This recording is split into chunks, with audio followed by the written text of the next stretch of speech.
Bonjour, dans la vidéo qui suit, nous allons vous parler de ces hommes et de ces femmes qui ont donné leur vie pour combattre le nazisme et Hitler, de 1933 à 1945. Cette autre Allemagne, bien que plus active que dans bien des pays occupés par le Troisième Reich, est restée un sujet très peu connu en Europe et dans le monde, et quasiment absent des livres d'histoire jusqu'à peu. Janvier 1933. Adolf Hitler est nommé chancelier, mais les nationaux-socialistes rencontrent beaucoup d'opposition, notamment politique.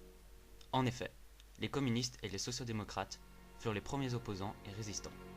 Ceux-ci organiseront des rassemblements pour protester contre l'arrivée au pouvoir d'Hitler. Mais ceux-ci sont vite réduits au silence par les SA, SS et Gestapo, notamment en arrêtant des élus des partis ennemis au NSDAP. C'est ainsi que plus de 4000 communistes, sociodémocrates et libéraux furent arrêtés et envoyés dans des camps de concentration.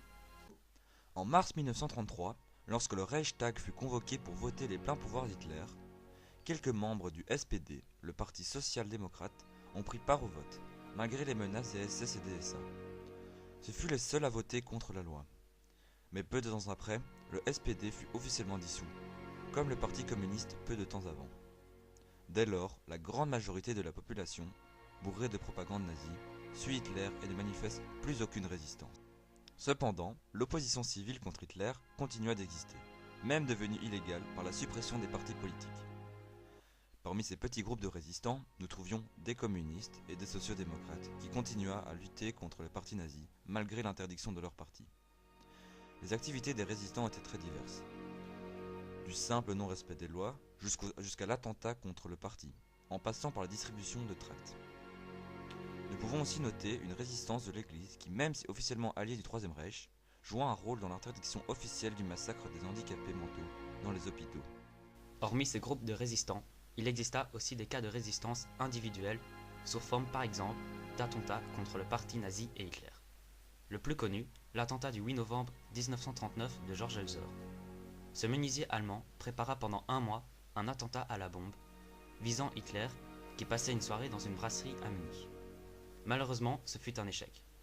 La bombe explosa bien comme prévu, mais la cible principale, Hitler, partit plus tôt que prévu à cause de la mauvaise météo et ne fut pas tué. Malgré son échec, 7 membres du parti nazi furent tués dans l'explosion.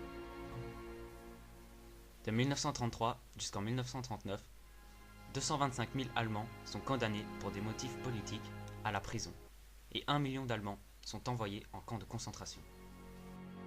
Lors de l'arrivée de la guerre, la résistance allemande se réorganise. Certains groupes se créent, tels que la Rose Blanche ou l'Orchestre Rouge, dont nous vous parlerons plus en détail après. Les partis et organisations de gauche, qui s'étaient montrés si incapables de barrer la route à Hitler quelques années plus tôt, ne furent pas moins ceux qui fournirent de gros bataillons clandestins à la résistance allemande. Cette résistance opéra en groupe isolé, durant toute la guerre contre le régime nazi. Comme promis, nous allons maintenant vous parler de la Rose Blanche et de l'Orchestre Rouge. La Rose Blanche, dirigée par un groupe d'étudiants majoritairement chrétiens, est un mouvement de résistance contre le régime nazi. Il est créé en 1942 à l'université de Munich par un groupe d'universitaires dont les créateurs sont Hans et Sophie Scholl, Alexander Schmorl, Christoph Probst et Willy Graf. Les jeunes étudiants refusaient d'accepter le totalitarisme dans lequel avait sombré l'Allemagne. Ils voulaient garder leur indépendance d'esprit face au nihilisme intellectuel que représentait le nazisme. Une fois ce groupe créé, ils n'ont pas tardé à écrire 4 tracts qui seront envoyés par les services postiers fin juin 1942. Mais ces tracts n'étaient pas distribués à n'importe qui. Ils étaient destinés à des universitaires, des écrivains et des libraires de Munich. Chaque personne qui recevait un tract se devait de le faire circuler autour de lui, afin de toucher un plus grand nombre de personnes. Chaque tract dénonçait un sujet en particulier. Le premier avait pour but d'appeler à la résistance contre le nazisme. Le deuxième dénonçait l'extermination des juifs. Le troisième, faire tomber le national-socialisme. Et le quatrième, dénoncer la politique militariste. En juillet 1942, Hans, Alexander et Willy vont être incorporés dans la Wehrmacht et vont être envoyés 3 mois sur le front Est en tant qu'infirmiers. À leur retour, ils vont rentrer en contact avec d'autres groupes de résistants, comme l'Orchestre Rouge ou encore l'Université d'Hambourg. Ils bénéficieront notamment de l'aide de leur professeur Kurt Huber, qui qu'ils encourageaient déjà à résister, et qui deviendra plus tard leur mentor. Pendant l'hiver 1943, un 5e tract est distribué. Tract du mouvement de résistance en Allemagne. Il a pour but de toucher le plus grand nombre de personnes, et le plus rapidement possible. Il sera donc envoyé dans les grandes villes d'Allemagne et d'Autriche. Les universitaires vont même jusqu'à écrire des slogans contre Hitler sur les murs de l'université, tels que « Liberté » ou « À bas Hitler ». Le même mois, le 6e tract, imprimé en 2000 exemplaires, est diffusé. Celui-ci parlait de la défaite de Stalingrad et dénonçait les atteintes à la liberté faites par le Parti national-socialiste, et appelait à se soulever contre cette oppression. Mais pendant la distribution de ce 6e tract, Hans et sa sœur se font surprendre et se font alors arrêter par la Gestapo. Le 22 février, Hans et Sophie, ainsi qu'un de leurs amis Christoph Probst, sont envoyés devant le tribunal. Ils furent condamnés à mort. Alexander Schmorl, Willy Graf et le professeur Kurt Huber seront exécutés quelques mois plus tard. De nombreux membres se feront arrêter quelques mois après. Mais ce qui est sûr, c'est que la Rose Blanche a inspiré beaucoup d'autres résistances. Suite aux exécutions des principaux dirigeants de la Rose Blanche de Munich, les participants de Hambourg vont reprendre les tracts de Munich afin d'en produire plus pour pouvoir les distribuer à un maximum de monde.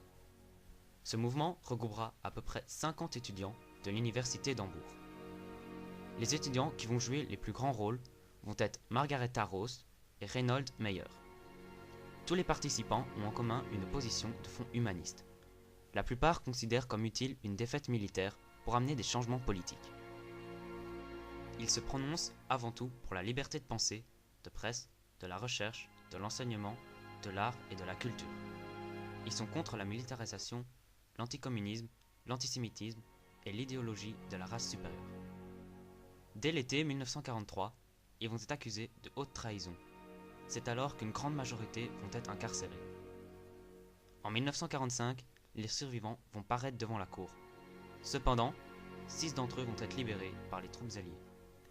Au début des années 30, des cercles de résistants vont se former à Berlin autour du conseiller supérieur du gouvernement Arvik Harnack et du lieutenant Schulze-Boysen. À la fin des années 30, ces deux groupes vont se rejoindre et aider les communistes durant la guerre. Les services secrets vont intercepter un de leurs messages codés qu'ils envoyaient sous forme de musique. C'est pour cela que la Gestapo les nomma Orchestre Rouge. Un autre groupe de renseignement à Paris et à Bruxelles créé par Léopold Trepper faisait également partie de ce cercle de résistants. Les membres de cette organisation, unis par leur volonté de mettre fin au régime nazi et à la guerre, venaient d'horizons divers et de couches sociales différentes. La majorité des résistants de l'Orchestre Rouge étaient des communistes. Leur activité était multiple. Pour attirer l'attention de la population allemande sur le caractère criminel du régime nazi, ils vont écrire et distribuer de nombreux tracts. Et grâce à la diversité de ses membres, le groupe va pouvoir se procurer maintes informations sur les crimes et les projets du régime nazi, dont ils font part à la population allemande. Mais le travail de résistance de ce groupe ne va pas se limiter aux tracts et aux affiches. Lorsque les résistants vont apprendre le projet nazi de conquérir l'Europe, ils vont en avertir les pays menacés, comme l'attaque de la Wehrmacht contre l'Union soviétique. Malheureusement, ils ne seront pas pris au sérieux. Fin des années 1942, l'organisation va être démantelée par la Gestapo. 119 personnes vont être arrêtées et 50 résistants vont être exécutés. La résistance allemande fut une lutte d'hommes et de femmes désarmés sans appui étranger face au nazisme et son oppression. La plupart de ces résistants allemands ont payé de leur vie leur combat. Mais le soulèvement de ces consciences allemandes a contredit la prétention nazie de l'identité totale entre le national-socialisme et le peuple allemand. Évidemment, tous ne furent pas résistants de la première heure. La prise de conscience de la barbarie du régime nazi fut progressive. Ils étaient une minorité à combattre le nazisme, isolés et rejetés par la population qui était favorable à Hitler jusqu'au bout. Pour beaucoup, lutter contre le régime hitlérien revenait à lutter pour la défaite du pays.